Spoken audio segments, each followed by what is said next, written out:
कक्षा 10 गणित अध्याय 1 वास्तविक संख्याओं का अध्ययन करेंगे। सबसे पहले हम देखेंगे कि वास्तविक संख्याएं क्या हैं। वास्तविक संख्याएं परिमेय संख्याओं और अपरिमेय संख्याओं के योग से प्राप्त होती हैं। अर्थात परिमेय और अपरिमेय संख्याओं को मिला देने पर जो संख्याएं प्राप्त होती हैं वो वास्तविक संख्याएं कहलाती हैं। जैसे 3 √7, 21, 25, √3/2, √5/7 इत्यादि। ये कोई भी संख्या हम इस तरह से मिश्रण कर दें तो जो संख्याएं प्राप्त होंगी ये वास्तविक संख्याएं प्राप्त होंगी। क्योंकि वास्तविक संख्याएं परिमेय और अपरिमेय संख्याओं से मिलकर बनी होती हैं, इसलिए यहाँ पर हम परिमेय और अपरिमेय दोनों प्रकार की संख्याओं का अध्ययन करेंगे।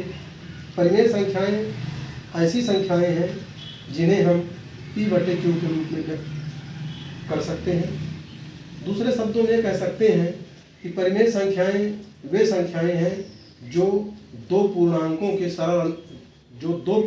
के सरल अनुपात के रूप में व्यक्त की जा सकती हैं। लेकिन यहाँ पर जो बटे वाला पूर्णांक है, हर वाला Q, उसको 0 नहीं होना चाहिए। तो ऐसी संख्याएं जो P/Q के रूप में व्यक्त की जा सकती हैं और Q बराबर नहीं है 0, तो ऐसी संख्याओं को हम परिमेय संख्याएं कहते हैं।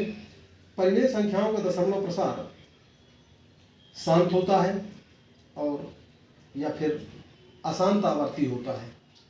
या तो शांत होगा या अशांत आवर्ती होगा, यानी वही संख्या बार बार भागफल में रिपीट होने लगेगी। दूसरी प्रकार की संख्या है अपरिमेय संख्या।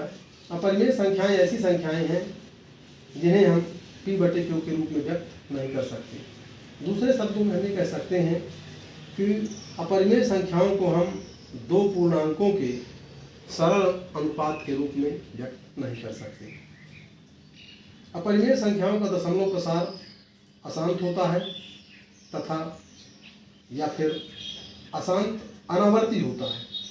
या तो अशांत होगा या फिर अशांत अनावर्ती होगा। बार बार अलग अलग संख्याएं आती जाएंगी भागफल में और उनका कोई पार नहीं मिलेगा, अनंत हो जाएंगी। यहाँ पर हम जैसे 2/4, 3, 1/3 आदि ये दो पूर्णांकों के सरल अनुपात के रूप में व्यक्त की गई हैं, इसलिए परिमेय संख्याएं हैं। लेकिन √2, √3, पाई ये अपरिमेय संख्याएं हैं क्योंकि ये दो पूर्णांकों के सरल अनुपात के रूप में व्यक्त नहीं है। परिमेय और अपरिमेय संख्याओं के देखने के बाद हम यूक्लिड का विभाजन एल्गोरिथम पढ़ेंगे। यूक्लिड की विभाजन प्रमेयिका। तो यूक्लिड की विभाजन प्रमेयिका क्या है, इसे हमें देखना है। यदि a तथा b कोई दो धनात्मक पूर्णांक है, यदि a और b कोई दो धनात्मक पूर्णांक है जहां a बड़ा b, यानी कि जो पहला धनात्मक पूर्णांक है a वो दूसरे धनात्मक पूर्णांक b से बड़ा होगा, और यदि a को b से भाग लगाया जाए, यदि a को b से भाग दें तो शेषफल r प्राप्त हो और भागफल q प्राप्त हो, तब हम इसको लिख सकते हैं a बराबर bq प्लस r, जहाँ 0 छोटा या बराबर r, i छोटा या बराबर b से। अर्थात r का मान या तो 0 होगा या फिर b से छोटा होगा, माने 0 या 0 से b के बीच में r का मान होगा। हम आमतौर पर ये फार्मूला पढ़ते थे, भाज्य बराबर भाजक गुणे भागफल धन शेषफल। तो ये भाज्य बराबर भाजक गुणे भागफल धन शेषफल को यहाँ पर यूक्लिड की विभाजन प्रमेयिका के रूप में व्यक्त किया गया है। तो इसलिए यूक्लिड की विभाजन प्रमेयिका है भाज्य a बराबर भाजक b गुणे भागफल q धन शेषफल r। इसे हम यूक्लिड की विभाजन प्रमेयिका के नाम से जानते हैं। इसके बाद हम देखेंगे HCF और LCM। HCF यानी महत्तम समापवर्तक। महत्तम समापवर्तक वह बड़ा से बड़ा गुणनखंड है। जिन संख्याओं का हमें महत्तम समापवर्तक निकालना होता है, उन संख्याओं का वह बड़ा से बड़ा गुणनखंड है जिसका दी गई सभी संख्याओं में भाग चला जाए। उदाहरण के लिए हम यहाँ पर देखते हैं कि 5 और 10 का HCF 5 है। तो ये 5 का गुणनखंड 5 गुणे 1 और 10 का गुणनखंड 5 गुणे 2, तो इन दोनों गुणनखंडों में जो बड़े से बड़ा गुणनखंड है वो 5 है, इसलिए 5 और 10 का एचसीएफ 5 होगा। दूसरा है एलसीएम। एलसीएम यानी लघुत्तम समापवर्तक। लघुत्तम समापवर्तक में क्या करते हैं कि यह लघुत्तम समापवर्तक वह छोटी से छोटी संख्या है जिसका दी गई सभी संख्याओं में भाग चला जाए।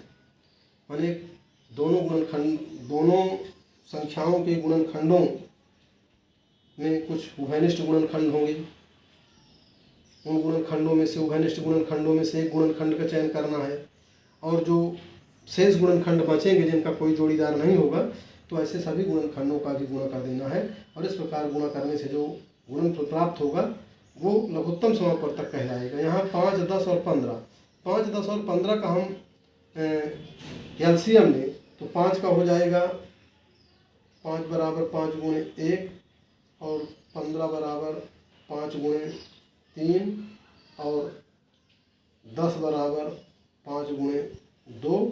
तो इसका जो एलसीएम है ये हो जाएगा, ये 5 ये तीनों में है तो ये 5 और फिर ये 3 इसमें भर है तो गुणे 3 और 2 इसमें भर है तो गुणे 2, और इस प्रकार से 3 दूनी 6, 6 पंचे 30 इसका एलसीएम आ जाएगा। इस प्रकार से इसका 30 आ जाएगा एलसीएम।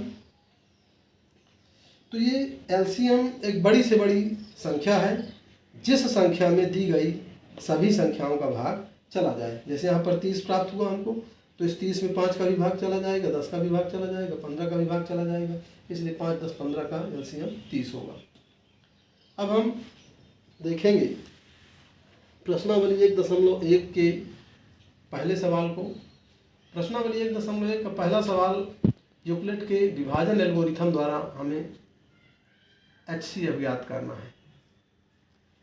सबसे पहला सवाल है, पहले का पहला 135 तथा 225 का एचसीएफ यूक्लिड के विभाजन एल्गोरिथम द्वारा ज्ञात करना है। यूक्लिड के विभाजन एल्गोरिथम में हम क्या करते हैं कि जो बड़ी संख्या होती है उसमें छोटी संख्या का भाग लगाते हैं, और बड़ी संख्या में छोटी संख्या का भाग लगाने पर जो शेष फल प्राप्त होता है उस शेष फल का पुनः भाजक में भाग लगाते हैं। फिर जो शेष फल प्राप्त हुआ उसका पुनः दूसरे भाजक में भाग लगाते हैं। फिर जो शेष फल प्राप्त हुआ उसका पुनः तीसरे भाजक में भाग लगाते हैं, और इस तरह भाग लगाने की प्रक्रिया लगातार करते रहते हैं, और अंत में जिस भाजक के भाग लगाने से शेष फल शून्य हो जाता है वो भाजक एचसीएफ होता है। यहाँ हमें 135 तथा 225 का एचसीएफ यूक्लिड विभाजन के एल्गोरिथम द्वारा ज्ञात करना है। चरण 1 में पहला चरण है 135 और 225, ये दो संख्याएं हैं, तो संख्याओं 135 तथा 225 में 225 बड़ा 135, 225 135 से बड़ा है, इसलिए यूक्लिड की विभाजन प्रणयिका के अनुसार हम 225 में 135 का भाग लगाएंगे। 135 एकम 135, भागफल आया 1 और शेष फल बचा 90। तो इसलिए भाज्य बराबर भाजक गुणे भागफल धन शेष फल। तो यहाँ पर भाज्य 225, भाजक 135, भागफल है 1 और शेष फल है 90। तो 225 बराबर 135 गुणे 1 धन 90। यहाँ यूक्लिड के विभाजन एल्गोरिथम का प्रयोग करने पर शेष फल 90 बचा। क्योंकि शेष फल शून्य नहीं है इसलिए हमें विभाजन की प्रक्रिया को दूसरे चरण में ले जाना है, और दूसरे चरण में यहाँ पर इसका भागफल भाजक, इसका भाजक 135 है और इसका शेष फल 90 है। तो भाजक 135 तथा शेष फल 90 में, इन दोनों में 135 90 से बड़ा है। चूँकि 135 90 से बड़ा है इसलिए यूक्लिड की विभाजन प्रणयिका से यहाँ पर हम 135 में 90 का भाग लगाएंगे, तो 90 एकम 90, 135 में 90 गया 45। तो इसलिए यूक्लिड के विभाजन प्रणयिका के अनुसार ये हो जाएगा भाज्य, यहाँ पर भाज्य 135, भाज्य 135 बराबर भाजक गुणे शेषफल, भाजक गुणे भागफल। तो भाजक 90 भागफल 1, तो 90 गुणे 1 धन शेषफल 45। तो 135 बराबर 90 गुणे 1 धन 45। यहाँ पर भी हम देखते हैं, यहाँ शेषफल 45 आ रहा है, क्योंकि शेषफल शून्य नहीं आ रहा, इसलिए हम विभाजन की प्रक्रिया को तीसरे चरण में ले जाएंगे। और जब तीसरे चरण में विभाजन की प्रक्रिया को ले जाएंगे तो यहाँ पर अब नया जो यहाँ 90 और 45 है, 90 45 में 90 45 से बड़ा होगा, तो इसलिए यहाँ ये अब 45 भाजक बन जाएगा और 90 भाज्य बन जाएगा। तो अब 45 में 90 का भाग लगाएंगे, तो 45 दूनी 90 कट गया, शेषफल शून्य हो गया। तो इसलिए 90 बराबर 45, यानी कि भाजक गुणे भागफल 2, तो 45 गुणे 2 धन शून्य। यहाँ पर शेषफल शून्य प्राप्त हो गया। तो चूंकि शेषफल शून्य प्राप्त हुआ, कहाँ शेषफल शून्य प्राप्त हुआ? 45 का भाग लगाने पर। तो यहाँ जो अंतिम भाजक है वो 45 है, 45 का भाग लगाने पर शेषफल शून्य हो गया है, इसलिए यहाँ अंतिम भाजक 45 इसका HCF होगा। तो इसलिए यूक्लिड के विभाजन एल्गोरिथम द्वारा इसका हम HCF जब ज्ञात करेंगे तो हमें 45 प्राप्त होगा। तो यानी 45 में भाग देने पर शेषफल शून्य है, इसलिए 135 तथा 225 का HCF 45 है। इसके पश्चात हम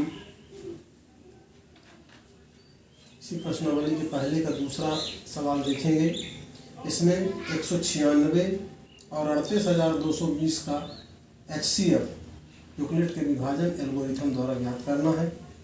यहाँ पर 196 और 38,220 में 38,220 बड़ा 196, इसलिए यूक्लिड की विभाजन प्रमेयिका से हम यहाँ पर 38,220 में 196 का भाग लगाएंगे। 196 का 196 और इसमें घटाएंगे, 382 में 196, 186 आएगा, 2 उतरेगा तो 1862 हुआ। और 196 का भाग अब 9 बार जाएगा, 9 बार 196 का पहाड़ा पढ़ेंगे तो 1764 आएगा। और फिर इसको घटाएंगे तो 98 आएगा, ये शून्य उतरेगा। और 196 का 5 बार पहाड़ा पढ़ेंगे, 5 6 का 30, 5 9 45 और 3 48 और 5 1 5 4 9, और इस प्रकार से शेषफल शून्य आ गया। तो यहाँ पर भाज्य है 38,220, भाजक 196 और भागफल 195 और शेषफल शून्य है। तो भाज्य बराबर भाजक गुणे भागफल धन शेषफल, यानी कि A बराबर BQ धन R। तो इसलिए 38,220 बराबर 196 धन 195 धन शून्य। यहाँ पहले चरण में ही शेषफल शून्य आ गया है, तो चूँकि पहले चरण में ही शेषफल शून्य आ गया है, इसलिए ये यहाँ पर पहले चरण में ही भाग की प्रक्रिया खत्म हो जाएगी। यानी कि यहाँ पर 196 का भाग देने पर शेषफल शून्य आया है, तो यहाँ अंतिम भाजक 196 है, इसलिए 196 तथा 38,220 का HCF 196 होगा। इसके बाद हम इसी प्रश्नावली का तीसरा सवाल देखेंगे। इसी प्रश्नावली का तीसरा सवाल है कि एक परेड में कुल सेना के कुल सदस्यों की संख्या 616 है। तो परेड में भाग लेने वाले कुल सैनिकों की संख्या 616 है, और इस 616 सैनिकों को आर्मी की एक बैंड की टुकड़ी है जिसकी संख्या 32 है। तो 32 सदस्यों की आर्मी की बैंड की टुकड़ी के पीछे 616 सदस्यों वाली सेना को चलना है। तो ये सेना इस आर्मी की बैंड टुकड़ी के पीछे किस तरह से चले, कितने स्तंभों को बनाकर चले कि वो आसानी से उसके पीछे जा सके। तो यहाँ हमें स्तंभों की अधिकतम संख्या ज्ञात करना है। तो इस प्रश्न के अनुसार सेना में कुल सदस्यों की संख्या 616 है, और आर्मी बैंड की टुकड़ी के सदस्यों की संख्या 32 है। तो स्तंभों की अधिकतम संख्या ज्ञात करना है। तो यहाँ पर हमें 616 और 32 का HCF ज्ञात करना पड़ेगा। तो पहले चरण में 616 और 32 में हम देखते हैं कि 616 32 से बड़ा है, इसलिए यूक्लिड की विभाजन प्रमेयिका के अनुसार 616 में 32 का भाग लगाएंगे। तो 616 में 32 का भाग लगाएंगे तो 32 एकम 32 बचा 29, 6 उतरा 296, 32 का 9 बार पहाड़ा पढ़ेंगे, 9 बार भाग जाएगा, 9 बार भाग देने पर 288 बचा 8। यहाँ पर शेषफल 8 बच गया, इसलिए उस यूक्लिड की विभाजन प्रमेयिका के अनुसार हो जाएगा 616 बराबर भाजक 32 गुणे भागफल 19, तो 32 गुणे 19 अधर शेषफल 8। यहाँ शेषफल शून्य नहीं आता है, इसलिए चरण 2 में जाएंगे। चरण दो में हम देख रहे हैं यहाँ भाजक 32 था और शेषफल 8 था। तो 32 और 8 में देखते हैं कि 32 बड़ा है, तो इसलिए 32 में 8 का भाग लगाएंगे। 32 बड़ा 8, इसलिए 32 में 8 का भाग लगाएंगे। 8 चौको 32 भाग चला गया। तो इसलिए यूक्लिड की विभाजन प्रमेयिका के अनुसार यहाँ पर ये शेषफल शून्य आ गया। यूक्लिड की विभाजन प्रमेयिका के अनुसार 32 बराबर 8 गुणे 4 धन 0, यहाँ पर शेषफल शून्य आ गया। तो चूंकि यहाँ पर शेषफल शून्य आ गया और अंतिम भाजक 8 है, यानी 8 का भाग देने पर शेषफल शून्य हुआ, इसलिए इसका HCF 8 होगा। तो चूंकि HCF 8 है, इसलिए इस सेना के स्तंभों की जो अधिकतम संख्या है वो 8 होनी चाहिए, ये उत्तर आ जाएगा।